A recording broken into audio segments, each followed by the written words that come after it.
Deci am luat din prima inițiativa de a face ceva avangardist, ceva foarte bun. Eu având salariul $140 pe vremea respectivă, mi-am dat seama că din salariu nu o să pot niciodată să fac destui bani ca să trăiesc bine. Și atunci am început să mă gândesc cum aș putea să investesc în ceva. Provocarea noastră este și a fost întotdeauna continua reinventare. Am avut noroc să învăț despre imobiliar, că niciun coleg nu vroia să facă asta. Eu cred că One abia a început să crească. Pentru mine era foarte important să fac performanță și să le arăt că pot și că sunt om de încredere și că pot lucra cu mine. Bineînțeles, trebuia să concureze cu mine, că și eu vindeam apartamentele. Cred că ne e evident tuturor că One este unul din cei mai importanți dezvoltatori imobiliari de pe piață, poate cel mai important. Lipsa banilor a fost o mare problemă? În fiecare dimineață deschideam televizorul și bursa mai scădea cu 7%. Criza a lovit extrem de puternic în Grecia, mai ales sectorul bancar. Și atunci am învățat the hard way, a vinde devreme mai ieftin e mai bine. Ne-a luat prin surprindere total. Ne-a luat nepregătiți. Mergem în instanță, ne judecăm pe legea engleză. Nu ne așteptam ca așa ceva atât de violent să se poată întâmpla. Prima interacțiune cu un arhitect, deci efectiv ne uitam ca puțin în calendar. Deci nu înțelegeam absolut nimic uitându-ne pe planurile respective. Eu eram decis să cumpăr un Ferrari și nu numai că nu l-am mai cumpărat, dar mi-am vândut și un Porsche pe care îl aveam și totul s-a transformat în apartamente. Profitul faci la cumpărare și apoi vinzi în preț de piață. Sau poate chiar sub preț de piață, dar profitul faci la cumpărare. El a cumpărat o casă de la mine și eu i-am dat lui bani. Ne-am dat seama că există potențial să dezvoltăm un brand. Fiecare bloc să aibă o denumire comercială și brandul lui, indiferent de adresa. Devin parte din cultura orașului. Sunt puțini dezvoltatori care trăiesc în blocuri făcute de ei. Mie îmi place să trăiesc și Victor ulterior s-a mutat într-un bloc tot făcut de noi. Tot auzeam Victor, capitanul, Andrei Iaconescu, zic, mă, pe băieții ăștia zic, parcă știu.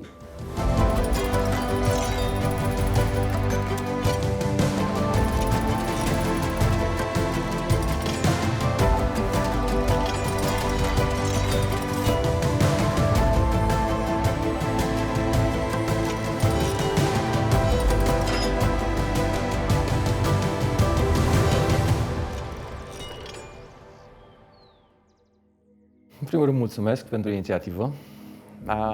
Cred că orice fel de experiență de viață a unor oameni poate să servească ca o călăuză pentru noua generație. Am locuit la Bacău până la 19 ani când am plecat la facultate. Deci toată copilăria mea se leagă de Bacău, de județul Neamț, unde locuia mama tatălui meu, bunica de pe tată. Victor s-a născut în anul 1979 și eu, având părinți în București, am venit să nasc aici, la maternitatea Steaua. Gândirea a fost că după ce termini facultatea, dacă ești născut în București, cred că poți să găsești un job mai bun în București. Mama era profesoară de română, tatăl meu lucra în diplomație. A fost desemnat ca atașat comercial la Ambasada României din Grecia. Tata este inginer, constructor. El a fost un mic antreprenor. N-am avut flair-ul ăsta. În 94-95 am avut și eu un magazin cu gresie, faianță, sanitare, nu știu ce. Dar datorită inflației, după vreo 2 ani de zile, am renunțat la el. L-am socotit nerentabil. Ei, dacă aveam flair atunci... N-a reușit niciodată să scaleze, dar a avut o mică firmă de construcții și făceam mici lucrări în Bacău. Am mai fost pe la el pe la șantier, am mai văzut diverse chestii, dar îți spun adevărul, nu mă atrăgea deloc sectorul, nu mi-am închipuit la momentul respectiv niciodată că eu voi construi. Era o viață foarte, foarte simplă, jucam fotbal în curtea școlii, învățam destul de bine, am fost olimpic la matematică. Ținându-mă de matematică și plăcându-mi, an de an am mers la Olimpiadă. Am reușit chiar să obțin premiul 2 în clasa 11 la Olimpiada Națională de Matematică, pe țară. A avut rezultate la învățătură totdeauna. După clasa 7-a, când a început cu Olimpiadele și a început să câștige cam la toate Olimpiadele, am sfătuit să mai lase și la alții, să se ducă la matematică și la fizică și restul. A fost o decizie naturală, după 1990 s-a întâmplat lucrul ăsta. a coincis cu Revoluția și practic se puteau lua și copiii și familia la post. Înainte de 90 puteai să-ți iei soția, dar copiii nu puteai să-ți iei tocmai ca să nu pleci din țară. Juca șah singur la calculator, că nu avea parteneri. Copiii celorlalți membri ai ambasadei poate erau mai mici. Când eram mic, se ducea în parc și lua tabla de șah, jucau pensionarii șah și juca șah cu pensionarii. Și l-am dat la judo și nu i-a plăcut, lui nu i-a plăcut să fie lovit. Dar zic, trebuie să-ți alegi un sport, șah. Eram apropiat în liceu de modelul de tocilar decât de cineva cool. Am dat la facultate în Grecia, în limba greacă, la 4 materii înscris ca să intru la drept internațional. Până a terminat facultatea, el a stăpânit atât de bine limba greacă, încât etnicii greci nici măcar nu-și dădeau seama că el e român. Părinții au zis că dacă o să studiez finanțe bănci și o să am un job bun într-o bancă, probabil că o să mă ajute foarte mult în carieră și pentru restul vieții. Și atunci m-am dus la finanțe bănci, în Academia de Studii Economice.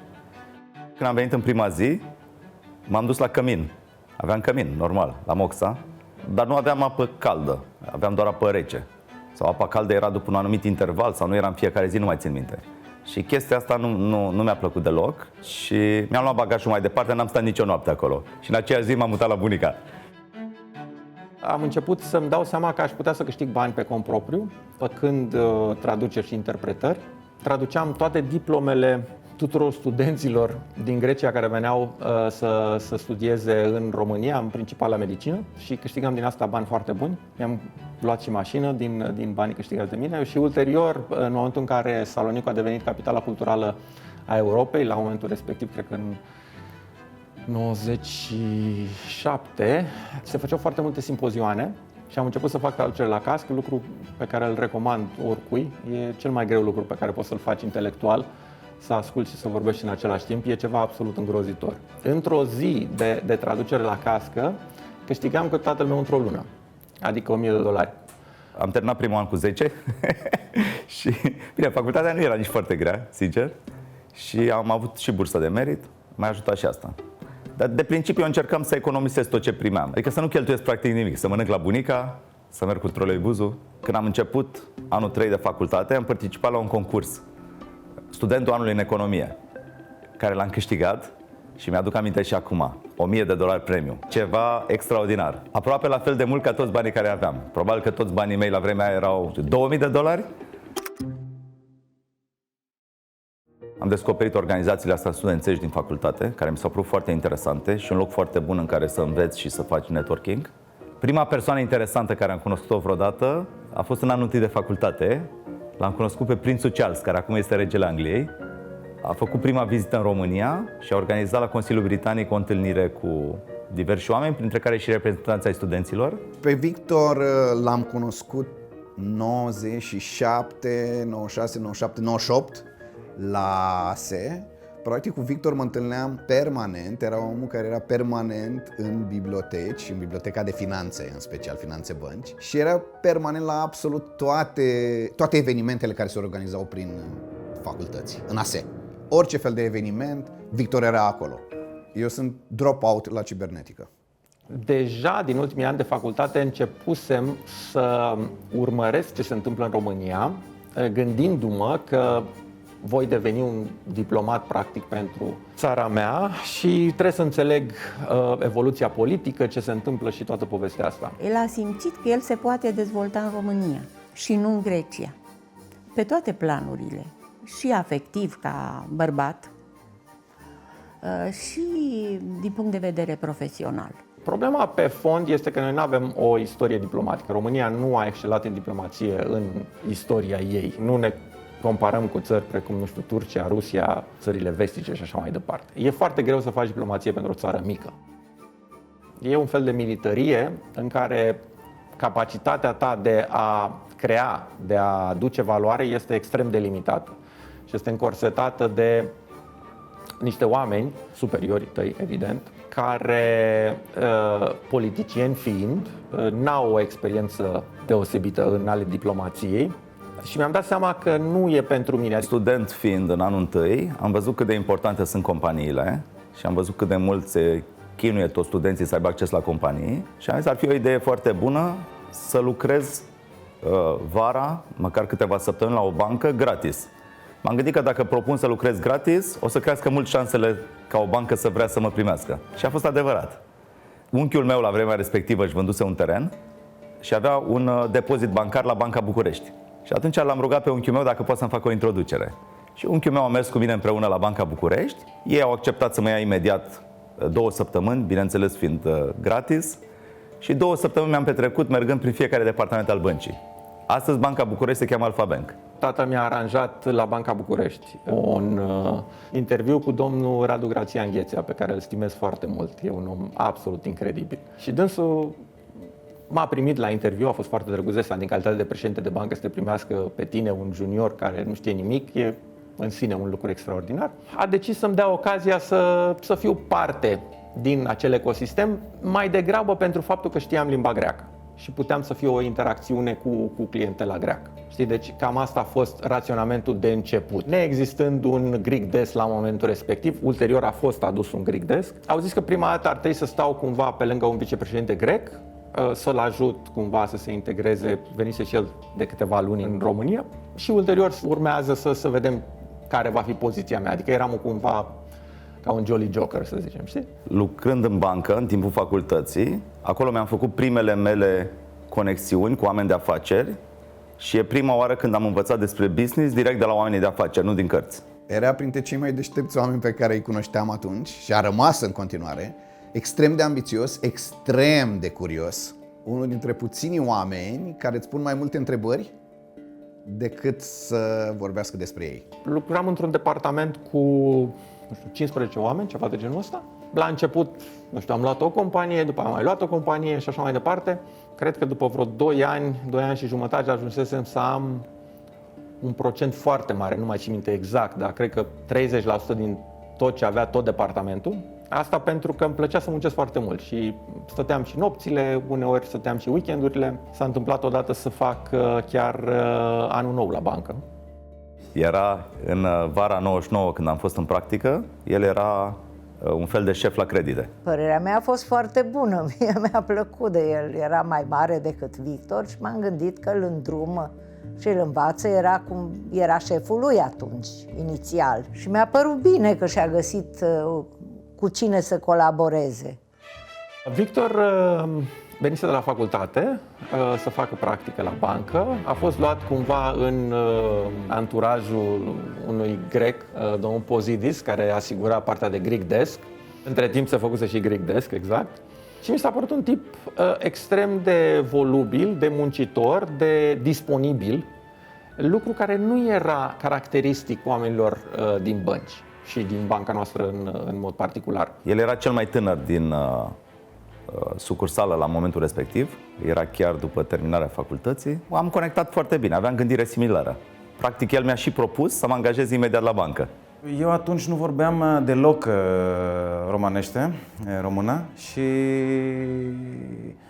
eram responsabil pentru o firmă de construcție din Grecia, care avea un proiect în Piața Victoriei, adică Piața Buzești mai bine. Și la un moment dat am mers la Alpha Bank, unde aveam cont. Domnule acolo la birou îmi spunea, uite, există și cineva care vorbește grecește, dacă doriți. Și zic, hai, să-l cunosc. Merg sus la etajul 1, ved așa la birou, așa un băiat, așa liniștit, cu minte, cu ochelari, mi-aduc aminte asta, ochelari. Și zic, fac așa, uite, Constantinos îmi spune Andrei. Și am început să vorbim în limba greacă perfect, adică ea vorbea perfect, credeam că glumea cu mine, că era român. Zic, sigur ești român? Da, spunea. Și atunci m-am cunoscut cu Andrei și ne-am prietenit, adică am găsit foarte multe lucruri comune, adică între timp am început să jucam squash, padel, tenis, ieșeam și împreună și mi se pare că ori Andrei mi-a făcut cunoștință cu Victor, ori tot prin firmă m-am cunoscut la o altă întâlnire la Alpha Bank cu Victor. Uite, de exemplu, am și cartea lui de vizită lui Victor de atunci. N-am fost atras de, nu știu, viața de noapte sau de petreceri sau de băutură sau de alte lucruri. Întotdeauna mi-a plăcut să fac ceva util. Mi-aduc aminte și prima dată când Andrei a făcut cunoștința cu viitoarea lui soția, Andreea, adică mi-aduc aminte de când erau cuplu. Am cunoscut și sora lui Ana Maria, gașca, să zic așa. La bancă era tare că aveau internet foarte bun și puteam să-mi fac acolo teme, puteam să fac research. Victor a știut întotdeauna să combine și partea asta non-business. Tot de business vorbea la petreceri și tot timpul era în continuare interesat de ce face omul și așa mai departe. Asta e real. Dar Victor știe să se distreze și știe să-și aprecieze prietenii. A fost întotdeauna și alături de mine și de oricine în toate momentele importante ale vieții, non-business vreau să zic. Dar cu siguranță Victor ar fi ales în continuare biblioteca versus o petrecere. Cu siguranță. Nu sunt niște persoane care stai cu ei și n-ai ce să spui. Sunt foarte, foarte interesanți și relația și între ei este foarte interesantă. Adică dacă cum să zic, ești așa un pic ghost figure în cameră când vorbesc ei, zici că este eveniment așa de comedie, tot, adică foarte live the whole event. Practic, când am început să lucrez la bancă, inițial am lucrat la departamentul corporate, ca un fel de junior, în echipă cu Andrei, care era șeful departamentului. Când am crescut puțin și am terminat facultatea, am fost promovat ca manager de relații cu clienții la departamentul corporate. Deja aveam experiența primilor 2 ani de lucru și la momentul respectiv Andrei a fost mutat director la o sucursală. Eu am rămas la departamentul central la corporate. S-a creat o divizie de corporate în cadrul centralei Alpha Bank și mâna dreaptă pe care eu am ales-o la momentul ăla din mai mulți oameni a fost Andrei Diaconescu.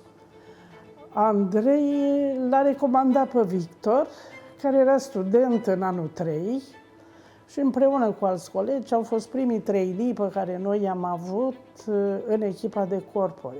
Am început cu, cred că $130, ceva de genul ăsta, și după aceea am crescut rapid către, nu știu, cred că aproape $1000 în vreo 2 ani și ceva. Erau și alte vremuri în România în momentul respectiv, adică nu erau foarte mulți oameni suficient de competenți, creșterea era foarte mare a băncii, ritmul de creștere era foarte mare, inflația era foarte mare, prețurile creșteau foarte repede, deci nu pot fi neapărat comparate perioadele de atunci, 97, 99 cu ce vedem astăzi. Imediat cum m-am angajat la bancă, am început să discutăm eu și cu Andrei cum am putea să facem ceva investiții, să câștigăm niște bani. Eu având salariu $140 pe vremea respectivă, mi-am dat seama că din salariu nu o să pot niciodată să fac destui bani ca să trăiesc bine. Și atunci am început să mă gândesc cum aș putea să investesc în ceva. L-am sfătuit să nu plece, dar el mi-a spus, eu trebuie să câștig mai mulți bani. Nu rămân la bancă, eu trebuie să câștig mai mulți bani. Noi eram un pic diferiți, să spunem așa, față de angajatul tipic dintr-o bancă. Ne gândeam la momentul respectiv că poate vom urca pe scara asta ierarhică, vom ajunge poate președinți sau... Adică nu ascund că exista și asta în planul nostru, dar pe măsură ce ne-am deschis ochii referitor la investiții, referitor la lucrurile pe care le putem face, poate dacă am fi de partea cealaltă, adică în mediul de afaceri, să fim partenerii băncii, să nu fim angajații băncii, ne-am dat seama că suntem mult mai atrași de the other side. Andrei a venit cu ideea asta să investim în terenuri, care mi-a plăcut foarte mult și aveam mulți clienți la bancă care veneau și cumpărau terenuri, în ideea că terenurile erau excepțional de ieftine. Clienții le cumpărau speculativ, în ideea că România va intra în NATO în 2004 și că asta va avea un impact mare asupra prețurilor terenurilor, care a fost adevărat. Deci, practic, noi am decis să ne copiem clienții noștri. În sine e o idee speculativă de business, care astăzi nu-mi place, dar la momentul respectiv ne-a ajutat să ne facem primii bani. Nu-mi plac deloc business-urile speculative. De asta nu o să mă vezi pe mine investind niciodată în cripto sau ceva similar. Planul nostru de afaceri era simplu. Trebuie să cumpărăm teren care costă 1, 2, 3 dolari pe metru, în ideea că un teren foarte ieftin pe metru pătrat se poate dubla mai repede decât un teren foarte scump pe metru pătrat. Planul ăsta de afaceri este complet fals. Nu este adevărat. Este un plan greșit. S-ar putea un teren să crească mai ușor de la 100 de euro pe metru sau de la 500 de euro pe metru decât de la 1 euro. Dar la momentul respectiv nouă ni se părea valid. Și atunci primul teren care am cumpărat, probabil că am dat $3 pe metru și am avut o idee foarte simplă. Să cumpărăm vis-a-vis de Carrefour, care era primul hipermarket modern deschis în România. Ne-a ajutat foarte mult tendința pieței, ca să fie foarte clar. Adică au fost ani în care aveam aprecieri și de, nu știu, 50% în câteva luni. România deja semnase să intre în NATO, era foarte multă speculație că va intra și în Uniunea Europeană. Era febra comerțului, era un început, un capitalism romantic, senzațional de profitabil. M-am apucat să vând creioane, pixuri și hârtie, deci papetărie, și am constatat că într-o lună de zile am scos profitul pe 6 luni de salariu. Pare de necrezut, dar așa am strâns foarte mulți bani la vremea respectivă pe comerțul ăsta, după care am descoperit pasiunea bursei. Am jucat la bursă foarte mult și după aceea am început să fac investiții în terenuri. Și tot parte din planul nostru de afaceri genial. După ce îl cumpărăm, în loc să dăm anunț în ziar ca toată lumea, punem un panou pe teren în care să scriem în engleză de vânzare cu numărul de telefon. Revoluționar la vremea respectivă, că toată lumea dădea anunț în ziar și noi am zis nu, noi punem o pancardă pe teren în care scriem în engleză că e de vânzare, să atragem investitori străini și cu numărul de telefon. Terenul era foarte bine plasat. Mă rog, dacă aș fi știut niște lucruri, mă gândeam mai de 2 ori, dar nu le-am știut la vremea respectivă. Era exact pe autostrada București-Pitești, la ieșire din București pe mâna stângă. Nu l-am cumpărat fără să-l vedem efectiv. L-am văzut de pe pod, adică gen, n-am făcut un due diligence suficient de acurat. Adică știam unde e, că nu știam unde e. Mi s-a întâmplat ulterior să cumpărăm un teren care a fost în altă parte decât știam. Adică se poate întâmpla și mai rău, asta vreau să zic. Nu vedea nimeni terenul. Era, chiar dacă te duceai la fața locului, nu existau niște planuri parcelare de pe timpul lui Ceaușescu, extrem de... Topografia nu era chiar atât de bine pusă la punct cu Stereo 70 sau cu Etera, cum este acum. Spunea pe undeva, uite pe aici e terenul. Nu știa exact de unde până unde. Era la începuturi și lucrurile cam așa s-au făcut. Andrei a pus toți banii lui, eu am pus toți banii mei și ce am putut să împrumut de la părinți, diferența am luat credit de la bancă și așa am cumpărat primul teren. Dacă tot terenul a fost $30.000, nu știu, poate a fost 15.000 creditul, nu mai știu. Am auzit ulterior că era străbătut de o foarte mare conductă care avea un cost extraordinar de mare să fie mutată, ceea ce practic făcea acel teren neconstruibil, deci practic fără valoare. Țin minte că am avut o ședință de lucru la mine acasă. Stăteam pe polonă la momentul respectiv, aveam o canapea neagră de vinilin, așa, și ne gândeam noi că suntem terminați, că am cumpărat un teren cu o țeavă mare pe el și că am pierdut toți banii și eu mă gândeam că o să fiu sclav la bancă și o să trească să plătesc rate tot viața mea și așa mai departe, știi? Și până la urmă, nu știu, după ce ne-am lamentat noi acolo, Victor a zis, da, nu mai bine îl vindem. Cred că nici o lună sau 2 luni mai târziu l-am vândut și cu profit și tot a mers incredibil. 6 euro pe metru și înseamnă că am dat 60.000 de euro pe 10.000 de metri. Terenul știam că e bine plasat, el este bine plasat și acum, numai că din nefericire, ceea ce n-am știut atunci, pe sub el trece, nu una, ci trec 2 mari conducte de apă. Cred că nici ei nu știau foarte exact. Ar fi trebuit să cred că nici ei nu știau. Domnul Zisu, i-ați zis de conductă? I-ați zis de... Nu țin minte să fi menționat un lucru de genul ăsta. Eu am aflat mult mai târziu, când am văzut pe terenul meu puse de la Apanova, puse niște pancarde că zonă nu știu ce. Și evident că am înlemnit puțin, pentru că între timp valoarea terenului a crescut. Adică nu vă imaginați că am pierdut 60.000 de euro, chiar și cu problema aia, terenul este foarte fezabil, foarte bun. Că în ultima instanță, când faci o construcție, nu-ți dă niciodată acoperire de teren, deci cotul nu ți-l dă niciodată 100%. Îți dă, dacă faci zonă industrială, îți dă un 40%, restul trebuie să ai spații verzi. În realitate, cu cât creștea valoarea terenului, importanța țevii devenea foarte mică. Dacă terenul costa 5 milioane de euro, să mut o țeavă de 50.000 nu conta. Eu târziu am aflat de One Properties, destul de târziu. Și după aceea tot auzeam Victor, capitanul, Andrei Diaconescu, zic, mă, pe băieții ăștia, zic, parcă știu. Am googăluit puțin și mi-am amintit exact situația. Deci, bravo lor, e un lucru extraordinar. Mi-am adus aminte că foarte recent a venit la noi în vizită, m-am întâlnit și mi-a zis că este client la noi la One Cotroceni Park. Am fost foarte fericit să-l revăd. A fost ceva absolut incredibil la momentul respectiv, deci de unde aveam o problemă și ne gândeam că o să muncim toată viața ca să plătim creditele pe care le-am luat pentru proprietatea asta, am ajuns să ne luăm și banii înapoi și să facem și profit. De la mine, mi-a spus Victor, de la mine și-a plătit niște datorii pe care le avea, i-au rămas bani și probabil că așa a făcut următorul pas. Deci... Da, și practic ne-am dublat bani. Am vândut probabil, acum nu mai știu cifrele exact, dar probabil că am cumpărat cam cu $3 și am vândut cam cu $6, ceea ce pentru noi a fost afacerea secolului în capul nostru.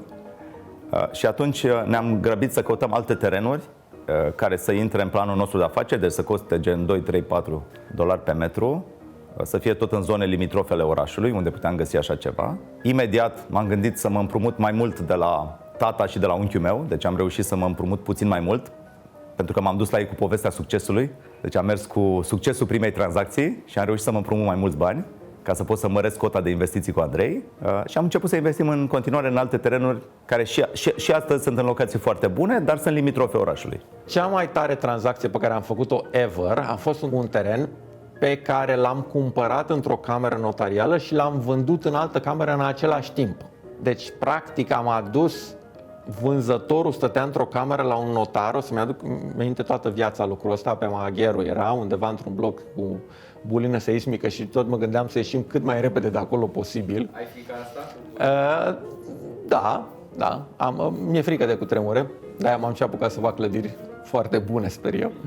Asta mi s-a părut ceva absolut incredibil la momentul respectiv. Eram amândoi, unul semna vânzarea, unul semna cumpărarea în camere diferite. Am făcut acest business între anii 2000 și 2006. 2006 este ultimul an în care am mai cumpărat terenuri ca să le revindem mai scump. Am simțit că deja prețurile au crescut foarte mult. Deja în 2006 prețurile erau de, aș zice, poate 20 de ori mai mari ca în 2000. Ni se părea că deja sunt scumpe și că deja planul nostru de afaceri nu va mai funcționa. Cine n-a vândut până în 2008 a pierdut și ce făcuse.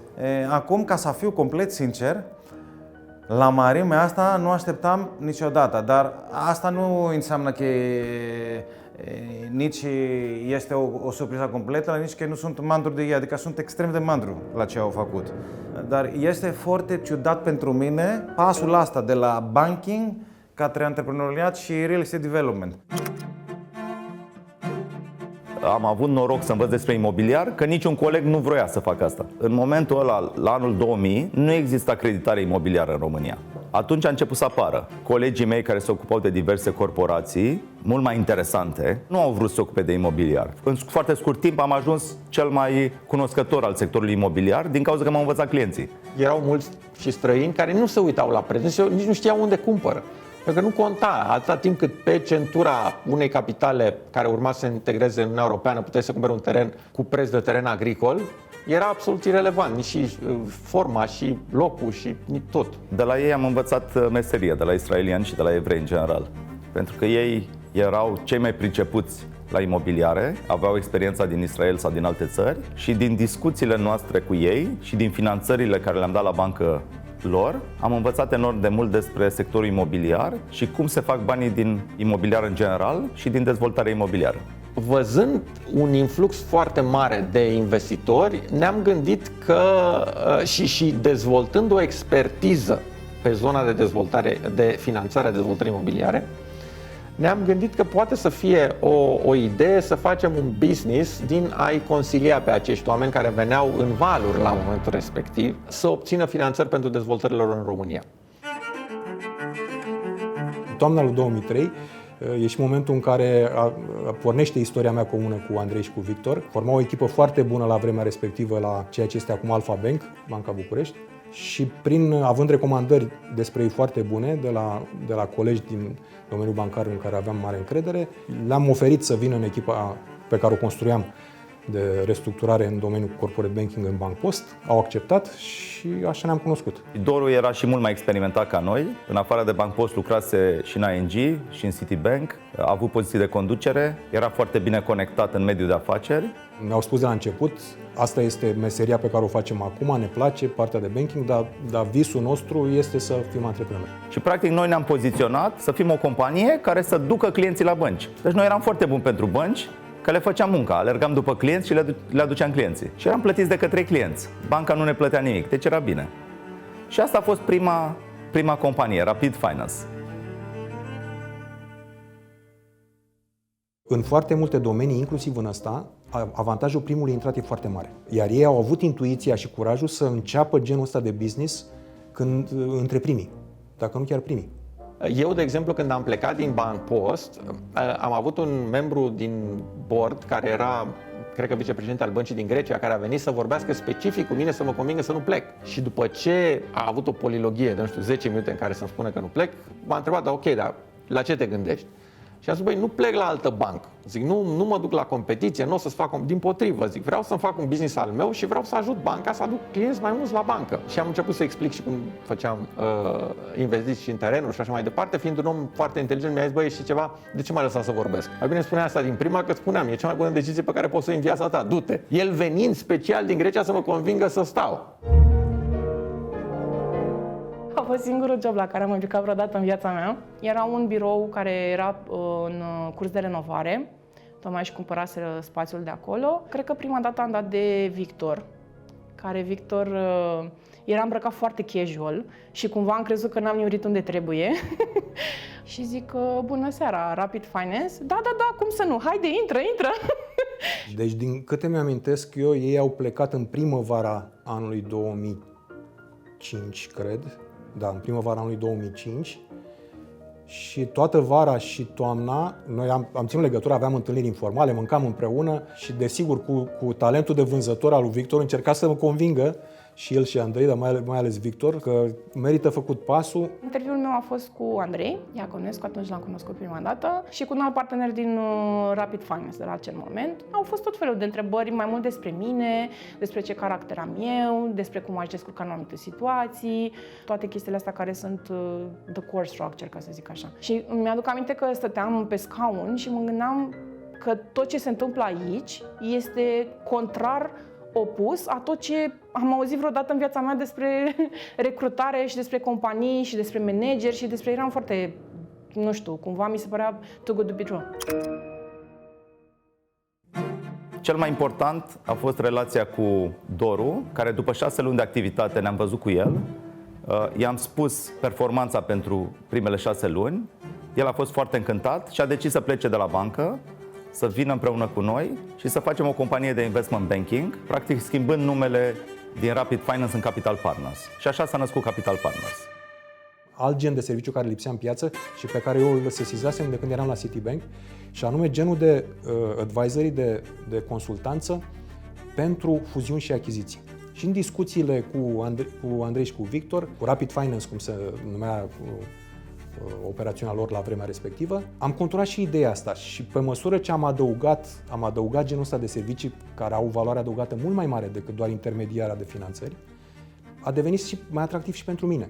Cred că, dacă țin eu bine minte, noi am început undeva în mai. Că estimarea mea era că poate fi un business de 100.000 de euro pe an, nu cu ordin de mărime mai mare. Și am reușit să facturăm până la sfârșitul anului, deci în, 8-9 luni, undeva până într-1 milion de euro. Deci m-a surprins clar. Dacă noi am fi pornit business-ul ăsta, 2, 3, 5 ani mai târziu, n-am fi putut să-l facem un business de 2 miliarde jumate de euro în 10 ani, ca tranzacții intermediate. Pentru că am pornit în ianuarie 2006, ulterior tranzacția către Banca Transilvania s-a făcut în martie 2016, deci să zicem într-un deceniu noi am construit de la zero un business care a intermediat peste 2 miliarde jumate de euro în România, între care multe dintre tranzacțiile care au făcut front page și au făcut și fac istorie în ce s-a întâmplat în capitalismul românesc, să spun. Cea mai mare tranzacție însă pe care am făcut-o a fost vânzarea lui BT Asigurări către Grupama, aproape 100 de milioane de dolari. tranzacția care ne-a pus pe noi, să spun, pe radar, a fost în momentul în care am reușit, în pofida tuturor dificultăților, să asistăm, la vremea respectivă se numea Mint Bank, era o banca Cooperației Meșteșugărești din România, să o vindem unui mare investitor grec, într-o structură foarte complicată, nu o să intru în detalii, o tranzacție pe care o încercaseră mari bănci de investiții.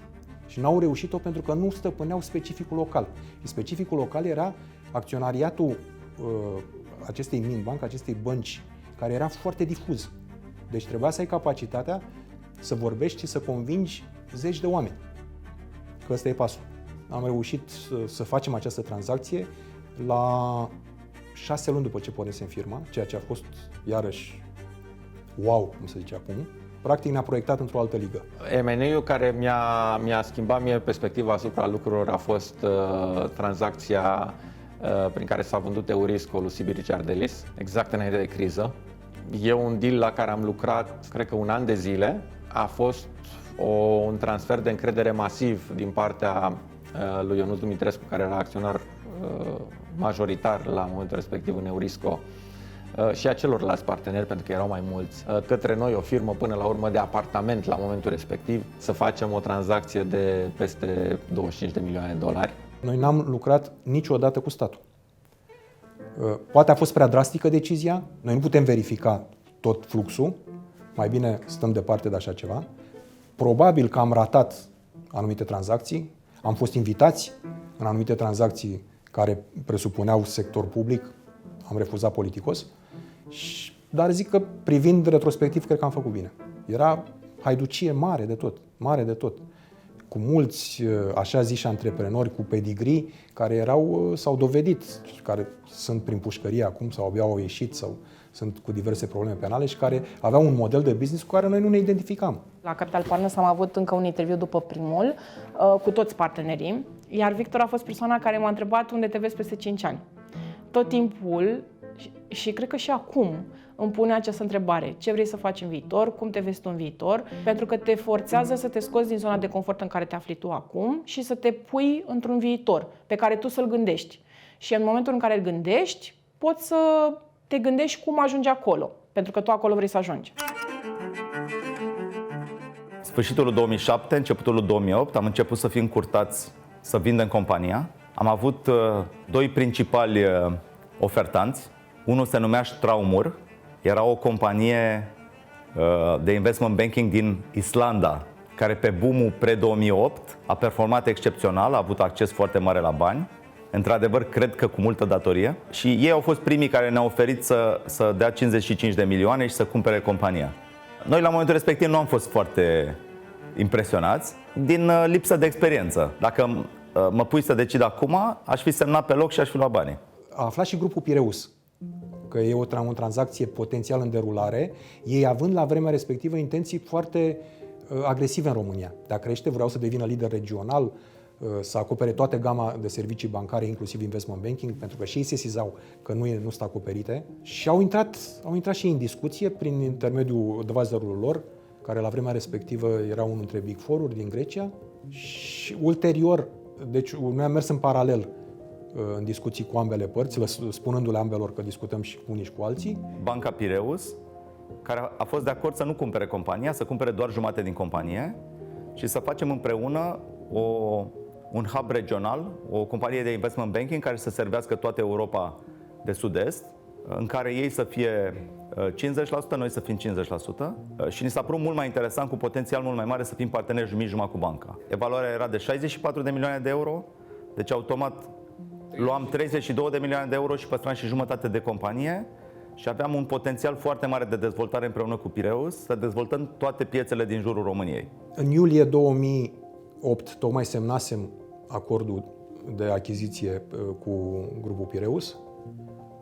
Deci eram în faza de efectuare de îndeplinire a condițiilor precedente, care s-au îndeplinit în octombrie, spre septembrie-octombrie, deci spre toamnă, exact în momentul în care s-a produs prăbușirea. Eram în luna de miere la New York, în fiecare dimineață deschideam televizorul și bursa mai scădea cu 7%. Și asta s-a întâmplat 5 zile la rând. Scăzând așa în fiecare zi, am discutat și cu partenerii mei, dar mi-am dat seama și direct că deal-ul nostru nu se va întâmpla. Și atunci am învățat the hard way ideea că a vinde de vreme mai ieftin e mai bine. Doru ținea relația cu Piraeus, deci Doru ne-a dat vestea. N-a fost foarte plăcut, dar noi deja știam că se va întâmpla. Criza a lovit extrem de puternic în Grecia, mai ales sectorul bancar, fiind în situația în care aveau interdicție de la Banca Centrală a Greciei să facă orice fel de achiziție strategică, indiferent ce penalități ar fi fost. Deci, practic, partenerul de tranzacție era pus în imposibilitate să execute tranzacția. Noi, pe de altă parte, aveam două variante. Să spunem nu ne interesează, noi avem contract ferm, mergem în instanță, trebuia să ne judecăm pe legea engleză, sau, la recomandarea lor, la sugestia lor, să negociem ca ei să iasă din tranzacție amiabil, bineînțeles cu plata unei penalități. Și am dezbătut între noi câteva zile ce facem, care e calea normală, cu toate implicațiile unui eventual proces pentru reputația noastră, pentru tot ce însemna. Practic am făcut un contract de colaborare pe următorii 3 ani, parcă, în care ne-au plătit sume consistente și am încercat să facem tranzacții cu ei astfel încât ei să-și recupereze banii respectivi. A fost o tranziție civilizată de ieșire din tranzacție. Eram basically din nou aceeași echipă și trebuie să facem munca asta, tac. Nu a fost un moment în care să spui, nu știu, să-i fi văzut dezamăgiți sau îngrijorați sau poate dacă aș fi avut semnalul asta din partea lor, probabil că și eu m-aș fi îngrijorat. Cea mai puternică criză globală posibil. Ne-a luat prin surprindere total. Ne-a luat nepregătiți. Nu ne așteptam ca așa ceva atât de violent să se poată întâmpla. Am lucrat foarte prudent în toți anii respectivi. Îmi amintesc că impusesem ca regulă ca cash-ul în companie să acopere cel puțin 6 luni de activitate, cel puțin 6 luni de cheltuieli operaționale, fără niciun leu venit. Ne-am menținut tot timpul echipa sau echipele, pentru că într-o firmă de investment banking oamenii sunt cel mai important lucru. Deci cu ei lucrezi, pe ei trebuie să-i ții fericiți și mulți sau bună parte dintre ei aveau propriile obligații personale, aveau credite ipotecare, aveau copii, aveau apartamente cumpărate. Ce ar fi însemnat? Să punem lacătul pe ușă, noi să ne luăm banii, să închidem prăvălia și la revedere. Deci am ținut foarte mult la chestiunile de genul ăsta, ne-a costat, că erau săptămâni întregi în care n-aveai niciun venit. Târâși, grăpiși, ușor, am reușit, văzând să vedem luminița la capătul tunelului, pentru că cu toate aceste eforturi și cu toate aceste costuri, la sfârșitul crizei, noi rămăsesem cam singuri în picioare. Ceea ce a fost iarăși un mare avantaj, pentru că ne-a dat decolarea în momentul în care s-au îmbunătățit lucrurile. Niciodată nu m-am gândit să plec de la Capital Partners, Rapid Finance, One United Properties. La un moment dat, într-adevăr, când eram la Capital Partners, început să mai sune headhunters, că era o modă când au apărut și în România. Și am spus, m-am dus și am zis direct, uite că m-au sunat că vrea să vină un fond de investiții și a zis, du-te la interviu să vedem ce fond de investiții vine. Și de-abia după aia m-a întrebat, dar te gândeai sau de ce te-au sunat? Și am zis, nu știu de ce m-au sunat, dar nu vreau să plec de la Capital Partners, pentru că din punctul meu de vedere nu aveam la ce altă companie să plec. Întrebarea este cum poți să reziști 19 ani într-o singură companie, să zicem. Răspunsul este că eu nu am stat într-o singură companie 19 ani și de fapt n-am stat după sau în companie. Am stat după 2 oameni pe care eu i-am considerat a fi mentorii mei. Am avut o serie de terenuri în proprietate la sfârșitul 2008, care după ce ne-a căzut deal-ul cu Piraeus, am decis să le vindem, să ne marcăm pierderile și să luăm câți bani putem. Nouă ni s-a părut că piața se prăbușește accelerat în continuare și că o să existe oportunități de investiție. Și atunci, decât să așteptăm să ne chinuim cu datorii și cu proprietăți care o să scadă în continuare în valoare, mai bine să ne lichidizăm și să așteptăm oportunități. La momentul la care am reușit să facem ceva bani, adică câteva milioane, atât eu cât și Victor ne-am gândit că ar trebui, poate, și la el venise și ideea că vrea să-și facă o familie, se căsătorise și așa mai departe. A venit ideea să ne mutăm în ceva mai mare și poate ceva nou. Am tot căutat și am găsit un bloc pe Dobrogeanu Gherea, care era în construcție la momentul respectiv, era doar o structură. Ne-a plăcut foarte mult vederea către lac peste casele din față. Cred că Victor a venit cu ideea de ce nu cumpărăm tot la un preț mult mai mic, revindem noi ca și cum am fi proprietarul blocului și practic ne rămân 9 apartamentele noastre gratis sau aproape gratis. Și de atunci am și rămas cu expresia asta că atunci când luăm o proprietate unde nu știm exact care e treaba, am zis că worst case scenario ne mutăm noi acolo. Înainte să avem One United Properties, dezvoltasem 3 blocuri cu apartamente. Mi-aduc aminte în 2008, când am dezvoltat Hațegana, numărul 7, lângă Parcul Carol. În ziua în care am luat autorizația de construcție, am chemat toți clienții potențiali la birou și toți au semnat contractele de cumpărare. Atât de bună era piața la momentul respectiv. Luai autorizația și vindeai tot în aceea zi. Prima interacțiune cu un arhitect ne-a dat planul de la apartamente și așa mai departe, ne uitam, deci efectiv ne uitam ca puțin în calendar. Deci nu înțelegeam absolut nimic uitându-ne pe planurile respective. Și am zis, hai să-l facem. Până când a venit un client, parcă, și s-a uitat pe ele și a zis, bă, dar nu fac niciun sens planurile voastre. Nu știu, aveam o baie care intrai dintr-o baie într-o altă baie. Adică era ceva, un dezastru total. Și am ajuns la un alt arhitect care era mult mai bun și care a refăcut toate planurile la toate apartamentele și într-adevăr au ieșit foarte frumoase ulterior. După ce a venit criza, am lichidizat la maxim. Și am stat să ne uităm după oportunități. Și toamna lui 2009 apare prima oportunitate. Un teren excepțional, cu vedere sud la lacul Floreasca.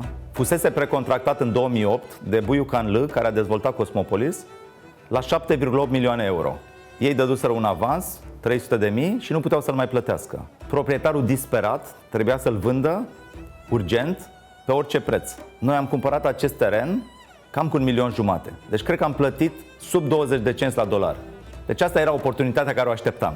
Deci am luat din prima inițiativa de a face ceva avangardist, ceva foarte bun.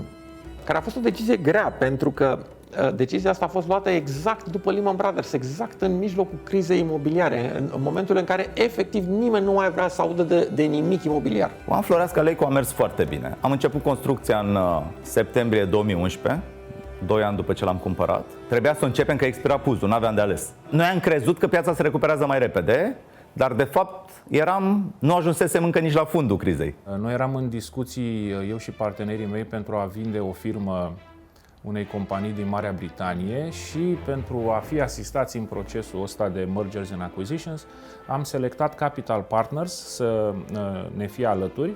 Așa l-am cunoscut pe Victor și am plecat împreună la Londra să discutăm cu potențialul cumpărător. Am ajuns să aflu mai multe despre activitatea și investițiile lor, inclusiv proiectul imobiliar. Și în acel moment, practic, a fost cam bancul cu pobeda.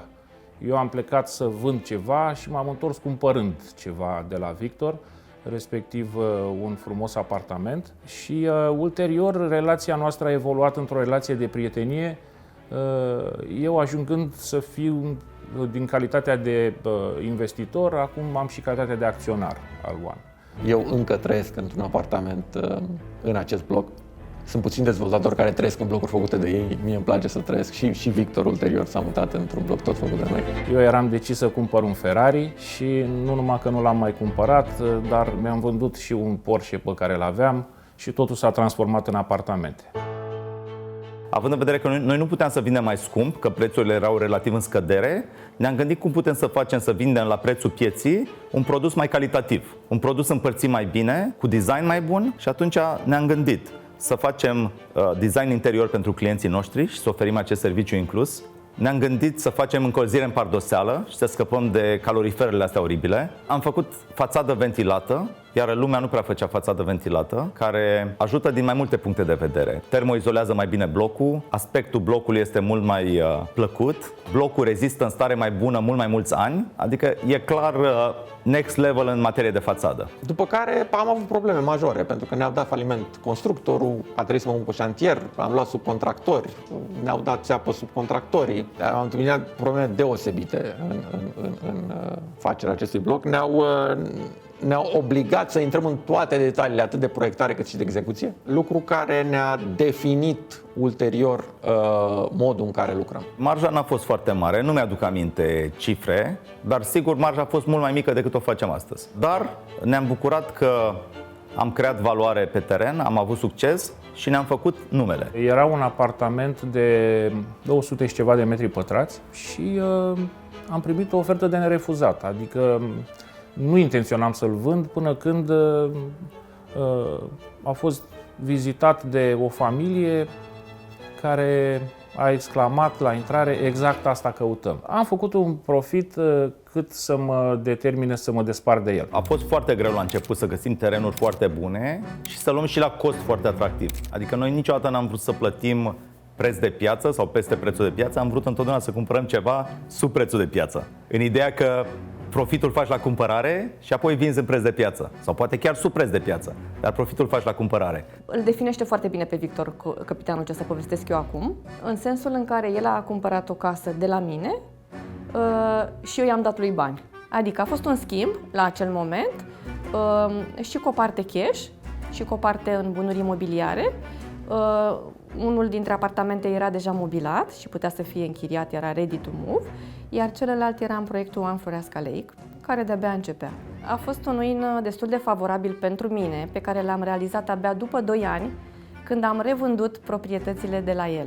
Ulterior, capitalizând pe această expertiză, ne-am gândit că există potențial să creștem, ne-am dat seama că există potențial să dezvoltăm un brand, ne-am dat seama că există o valoare enormă în succesiune, în a face lucruri repetitive, asumându-ți același brand. 2012 am fost la Londra și am vizitat One Hyde Park.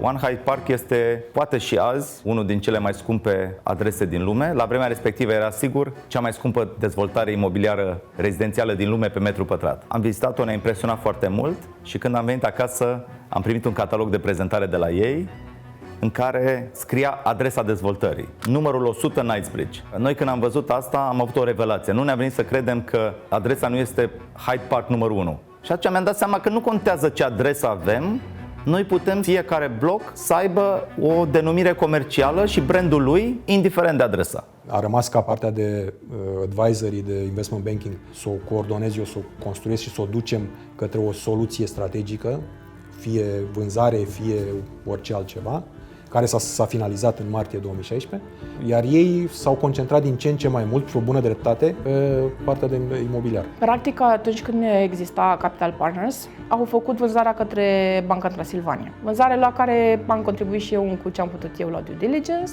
și nu mi se părea un mediu în care eu personal aș putea să cresc. Mai ales după ce foarte mult timp deja eram în mediul acesta antreprenorial, cu mentalitatea lor, în care aveam 2 mentori care se gândeau la mine și cum să mă crească. Echipa s-a construit în timp. La început noi făceam tot. Aveam 2 persoane care mai sunt și acum în companie, Alexandra și cu Miruna. Le-am încorporat în echipă de la Capital Partners. Înainte era un hustle non-stop, într-o echipă foarte mică de oameni. Și ne doream foarte mult să reușim. Fiecare în bucățica pe care o făcea. Îți dai seama că unii făceau bucățele mai mici, alții bucățele mai mari. Victor și Andrei fac un cuplu foarte bun și ce a fost bine gândit la ei este că și-au împărțit foarte bine task-urile. Unul dintre ei este pe partea de vânzări, celălalt este pe partea tehnică și realizarea proiectelor. Când am început să vindem apartamente la One Floreasca Lake, atunci am început să colaborăm și cu Beatrice, care era în aceeași clădire cu noi la cealaltă companie. Bineînțeles, trebuia să concureze cu mine, că și eu vindeam apartamentele. Pentru mine era foarte important să fac performanță și să le arăt că pot și că sunt om de încredere și că pot lucra cu mine. Nu știam unde o să se ajungă, care va fi dimensiunea. Nu aveam de unde să știu. Dar știu că îmi doream foarte mult. Am fost foarte mândră când Victor mi-a dat voie să postez pe pagina de Facebook pe care el personal a creat-o. La fel de mândră am fost și când nu mai desenam împreună bannerele de la locații, pentru că i-am spus trebuie să avem bannere, să le punem pe garduri, să ne sune lumea, să facem, Și am început să desenez, mi-aduc aminte, decupam paginile, lipeam cu randări, pentru că n-avea cine să le facă, n-aveam grafician sau... Și încercam să explic că avem nevoie de un copywriter, de un grafician, nu, facem noi. Și am fost foarte mândră când la un moment dat mi-a zis fă-le. A durat foarte mult până când nu mai venea să-mi corecteze fiecare virgulă. Pentru mine fiecare lucru pe care mă lăsa să-l fac era o mare victorie. Și ulterior, mergând înainte, mi-a propus să facem o companie împreună de brokeraj rezidențial, în care să fim jumătate. În acte suntem, ea este 49%, One United Properties este 51% și ca parteneră în firma de brokeraj rezidențial conduce toată echipa de vânzări. Se cheamă Schiada. Asta e un nume care l-a inventat Beatrice. E unul din puținele nume din companie care nu l-am inventat eu. Cred că am intrat în echipă acum 3 ani. Am avut o vânzare destul de mare cu un client al meu aici la One. S-a negociat pe o vânzare mărișoară, s-au negociat niște cifre. Victor este pe tipul austriac, nu-i place să negocieze. La momentul acelei semnări, Victor m-a întrebat, nu ai vrea să vii să lucrezi cu noi? Știind că sunt independentă, știind că lucrez de mult pe piața de real estate, că am multe proprietăți și eram pe segmentul de lux, bine și acum e tot un segment de lux, și m-a întrebat, n-ai vrea să vii să lucrezi la One? Am stat un pic pe gânduri și am spus, da, aș vrea să lucrez în condițiile în care n-aș avea un program fix, să vin la 8, să avem ședințe, să fie ceva corporatist. A fost ceva amuzant în negocierea noastră, iar el mi-a zis, nu, o să-ți placă foarte mult, pentru că este o emulație interumană, înveți în fiecare zi ceva, suntem mulți, suntem o echipă frumoasă, și m-a convins cu toate argumentele acestea și nu-mi pare rău că am venit aici. Între timp, ce e amuzant este că vin la ședințe, că vin dimineață și că particip la toate acțiunile astea care țin de o companie mare. În 2016 am făcut prima creștere de capital, am făcut primul consiliu de administrație, am luat auditori care să ne auditeze situațiile financiare și am decis să ne facem echipă. Noi, practic, ne-am făcut guvernanță corporatistă încă de când eram doar eu și cu Andrei acționar. Am aflat despre un anume tip de finisaj de fațadă și atunci l-am rugat pe antreprenorul respectiv să merg să o văd și eu. Și era una dintre gădirile lui Andrei și Victor. Marius Călin era întors din Statele Unite, avea firma lui de arhitectură și am decis să ne unim forțele, să facem o companie împreună, în care el să fie 20% și noi 80%, care se cheamă X Architecture and Engineering și care este parte din grupul One și astăzi, unde avem cam 35-40 de arhitecți. Și deja s-au adunat în acest deceniu bine în colaborare cu ei, deci a început mai mult de, cred că undeva la 13 ani sau ceva în urmă. Toate aceste lucruri, care au o viteză incredibilă, și la propriu și la figurat, devin parte din cultura orașului. Cum este One Verdi Park, este făcută de firma noastră. Madrigalului Residence, pe vremuri, a fost primul făcut de Marius Călin. Cred că înainte să fie firma noastră. One Floreasca Towers e făcut de firma noastră. Că avem atât de mult de lucru astăzi, avem acum 9 șantiere în construcție, valoare brută de dezvoltare 1,2 miliarde de euro. E foarte mult business. A fost cel puțin un moment în care am fost aproape să intru în companie, la un moment dat, dar asta e istorie, nu s-a concretizat. Am mers pe alte oportunități. Eram undeva la jumătatea blocului din Madrigalului. Era un bloc mic, 17 apartamente, parcă 3000 ceva de metri. Nu mergeau foarte bine vânzările și ne-am gândit să facem o firmă care să dezvolte în continuare și să vindem 10% cu, cred că era 1.000.000 de euro. Bani cu care am fi putut să terminăm acel bloculeț. Din ce știu eu, cred că aș fi cumpărat la un valuation de 10 milioane de euro și practic acum ei valorează de 60 de ori mai mult sau 70 de ori mai mult. Nu știu exact azi. Da. Evaluarea la firmă este undeva în jur de 750-800 de milioane de euro. Dacă investea la momentul respectiv, făcea de între 50 și 70 de ori bani. Pe măsură ce creștem, dezvoltăm terenurile care le avem, marcăm profiturile, reinvestim profiturile, este doar o chestie de timp să depășim pragul psihologic de 1 miliard de euro. I used to be in the banking sector. I mean, I worked first of all in Banca București at that time, and then changed the name to Alpha Bank Romania. Despite the fact, I mean, I still remain in the banking sector. They started their own business. We used to meet each other very often. I was sitting and discussing and drinking coffee with Andrei. Victor came and he said, "Why, domnul Cuionas?" The guys still after this year they respect me. Why you don't participate? And I said yes, but I don't have so much money. That was a minimum amount. Said doesn't matter for you. You can participate with a smaller amount. Then I participate, and I think, to be honest, it was from my investments, the best investment I ever done it up to now in my life. Între 2016 și 2021 am făcut 3 creșteri de capital private, prin care compania a ajuns de la 2 acționari la 26 de acționari și în iulie 2021 am listat compania la Bursa de Valori București prin IPO și am mai făcut și o a 5-a creștere de capital în august 2022 ca și companie listată la bursă. Deci în total am făcut 5 creșteri de capital. Eu și Andrei deținem 55% din companie, restul e deținută de peste 9200 de acționari. Motivul pentru care am vrut să creștem e pentru că existau foarte multe oportunități și nu aveam suficiente bani ca să le facem. Terenuri care puteau fi dezvoltate, cerere masivă de apartamente la momentul respectiv. De când ne-am listat la bursă în iulie 2021 până astăzi, am dat acționarilor un câștig de 27%, inclusiv dividendele, de la listare până azi, în 2 ani jumate, perioadă foarte grea pentru sectorul imobiliar, în care dobânzile au crescut accelerat, perioadă în care sectorul imobiliar în Europa a scăzut cu 37% în medie. Deci, practic, noi în perioada asta dificilă pentru sector, am reușit să creștem cam cu 60% mai mult în valoare relativă cu competitorii noștri imobiliari din Europa. Cu cât crești mai mult, poți să angajezi oameni mai deștepți, pentru că îți permiți să-i plătești mult mai mult. Și în momentul în care angajezi oameni mai deștepți, tu, cel care ești originatorul business-ului, ai mai puține probleme, teoretic, și poți să te gândești la expansiune. Lucrurile care ies din mâna unor oameni mai deștepți sunt mult mai bune.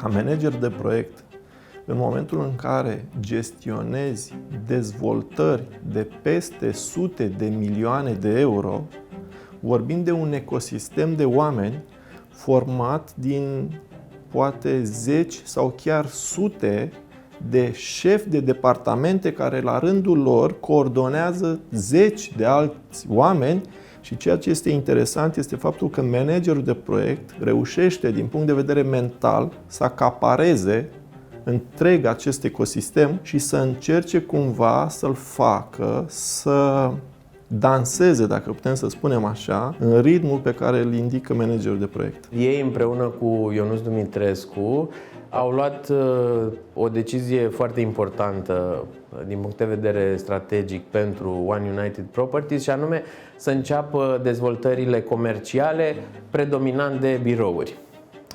Eu eram deja specializat în sectorul ăsta. În 2019, prin vară, așa, ne-am întâlnit și am zis ok, hai să construim împreună cel mai important și performant portofoliu de clădiri de birouri din București. Imediat după câteva luni după ce am venit, lumea s-a schimbat radical, pentru că a început pandemia. Sectorul de dezvoltări de birouri a fost extrem de pus la încercare și s-a transformat fundamental, dar am traversat toată această perioadă victorioși.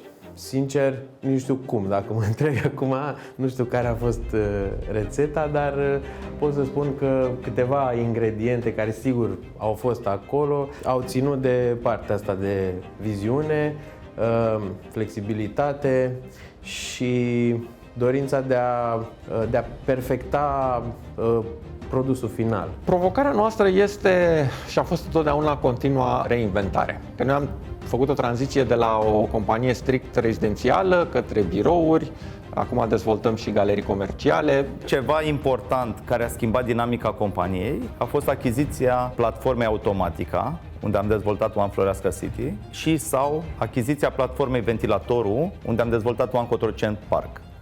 Genul ăsta de achiziții au schimbat definitiv dinamica companiei și ca dimensiune, capacitate de construcție, dar și ca profitabilitate. Eu cred că avem o formă de criză în București continuă în ultimii ani. Am avut COVID-ul care a stagnat vânzările, după care le-a accelerat.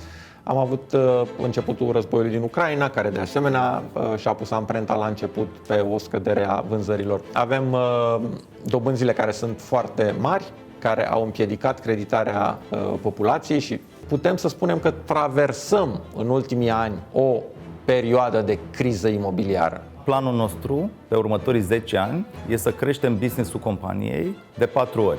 Noi putem să facem creșterea asta doar concentrându-ne pe București. București are un potențial enorm. București este un oraș al 6-lea ca mărime în Europa, care anul ăsta va avea produs intern brut cam de 100 de miliarde de euro și zona București-Ilfov, populație de aproximativ 3 milioane de oameni. Pur și simplu trebuie să servim cererea nesatisfăcută din București, în principal de apartamente, dar și de birouri de calitate și de hoteluri de calitate care nu există. Cred că ne e evident tuturor că One este unul din cei mai importanți dezvoltatori imobiliari de pe piață, poate cel mai important. În orice caz, la nivelul reputației, cred că One scorează cel mai bine dintre toți dezvoltatorii imobiliari de pe piață. Eu cred că One abia a început să crească și cred că acum a reușit să-și formeze o echipă, un core de middle management și de top management, care vor fi ca niște mini-motorașe pentru această companie. Țara asta a crescut extraordinar. Dacă noi reușim să menținem ritmul prezent de creștere, și nu văd de ce atâta timp cât potențialul este enorm și sunt atâtea lucruri de făcut, în absolut orice domeniu ai atâtea idei și atâtea lucruri de făcut, cred în 20 de ani poate să fie una din țările importante din Europa.